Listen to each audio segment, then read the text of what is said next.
Hi, I'm Randeep. Hi, I'm Bhumika. Welcome to Talk Notch, where we talk about everything relevant under the sun. Talk Notch is all about addressing the unaddressed and insightful conversations. Today, we are going to talk about the rippling effects of avocado on today's world. From being an exotic fruit rupee to now being considered an everyday staple and a superfood, avocados have become so ubiquitous in our everyday lives. Avocados are definitely enjoying their moment under the spotlight, to the extent that millennials are often called the avo crunching generation. And what is there not to love? Bhumika, earlier when I used to sit at the breakfast table with my family having eggs and me with my humble bowl of poha or upma, I would often wonder if I'm meeting the dietary requirements for the day. So I would try to make that additional effort to sprinkle it with seeds or have soaked nuts. But Yes. with just half an avocado on my toast, I would feel more at ease. Yeah, Rupi, I so resonate with that because recently I was traveling abroad with my husband.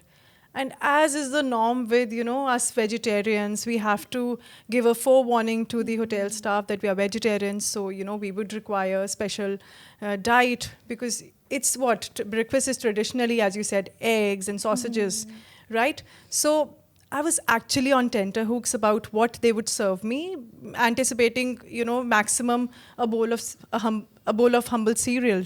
But to my pleasant surprise, yeah, I was given like a complete layout of fruits, and amongst them, the star of the show was avocado. A complete full sliced avocado in front of me, and I gobbled it up, and I felt so satiated and satisfied that not just am I full, but as you said, my nutritional Requirement is requirements taken care has been of. taken And care what of. is there not to love? It is bursting with protein, essential fatty acids, vitamin E, vitamin D, folic acid, and then it's packed with potassium. So you have those happy muscles coming your way. And then it also adds moisture, like it hydrates your hair. So you can say goodbye to frizziness. Absolutely. It has so much cosmetic value, be it like skincare or hair care, as you said, or even, avocado oil these days has made cooking a game changer. And then it has this and then it also happens to be incredibly versatile and delicious. It has this amazing ability to make everything creamy, and you can either slice it or dice it or mash it or just have it with a simple spoon. This definitely is the Mexican maharaja of my green leafy salad. Absolutely. And the Jigadu Indians have also come up with their own version of avocado prantas. And you also posted a picture of an avocado fry when you were traveling in London. Yes, I was. And that reminded me of my kids, how, they would say that I wish mama junk food could be healthy and healthy could be junk. And this was a perfect example of turning a healthy fruit into something that is junk. But it was a delight for the taste buds.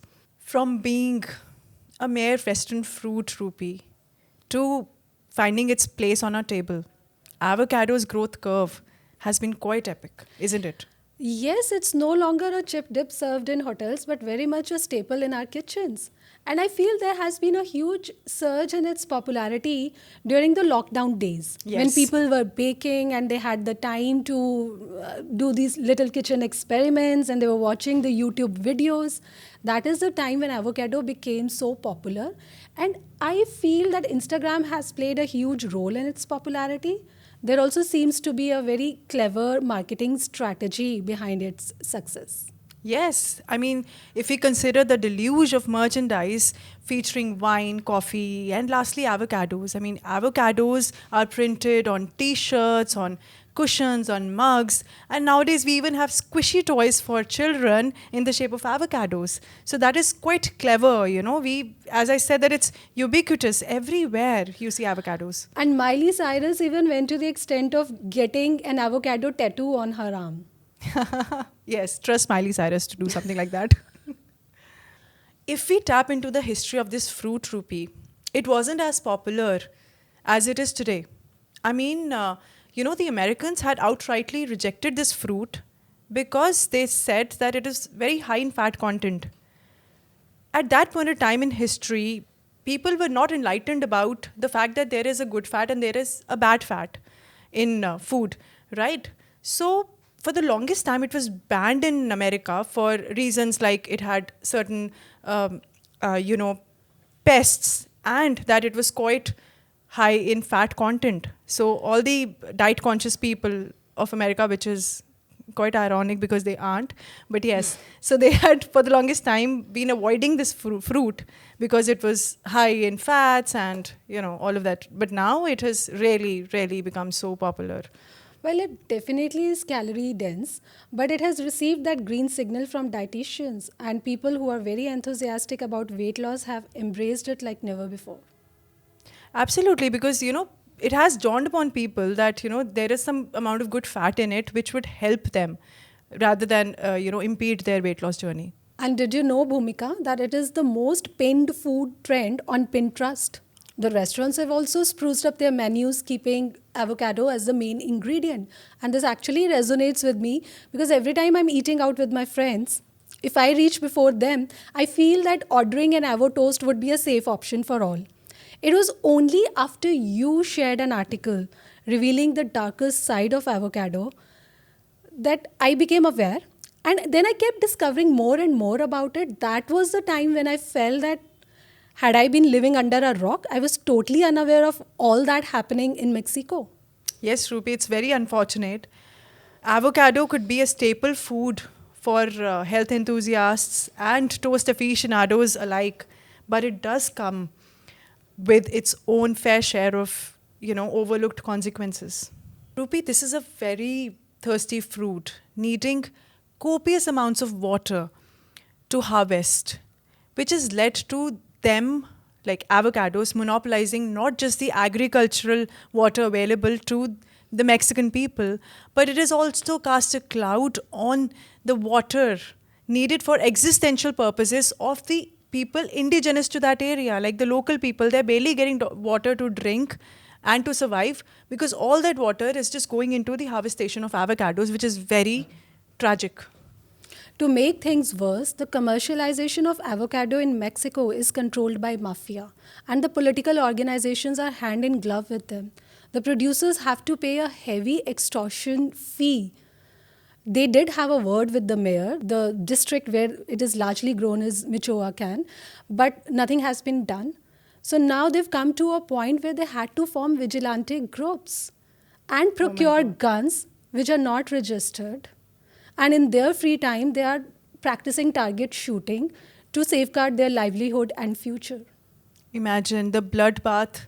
If people are aware of this bloodbath happening in Mexico, they would probably make better choices. Despite all this, today in this district of Michoacan, on an average, 4 truckloads of avocados go missing every day. That's shocking. So, Bhumika, the only winners in this game are the ones who are exporting the fruit abroad. And this trade is so lucrative that despite all the violence, new players keep entering the arena. And even though the best land has been taken. Talking about land, Rupi, that land is so biodiverse. And because of the popularity of avocados, the land has been monopolized to grow just avocados, which is not just affecting its biodiversity, but it's also aggravating the global climate crisis that is happening today. Some restaurants abroad have boycotted avocado. There are restaurants who have put it on their menu that serving the fruit no longer aligns with our ethos. Yeah, I mean, it is much required. But Rupi, on a lighter note, I'd say that this particular fruit is very temperamental and pricey when it comes to consuming it, because you cannot eat it unless it wants to be eaten by you. So, you have to, await it to ripen. And if you slice it at the wrong stage of its ripening, it goes to an utter waste. So, we are not trying to vilify avocados. It's just an attempt to convey that whatever we eat has a bearing on the environment. So, we need to make more conscious choices. Absolutely. I mean, you have to be more mindful of, the local fruits and vegetables that are available to you. If you like today's episode, please like, share, and subscribe. Thank Thank you. you.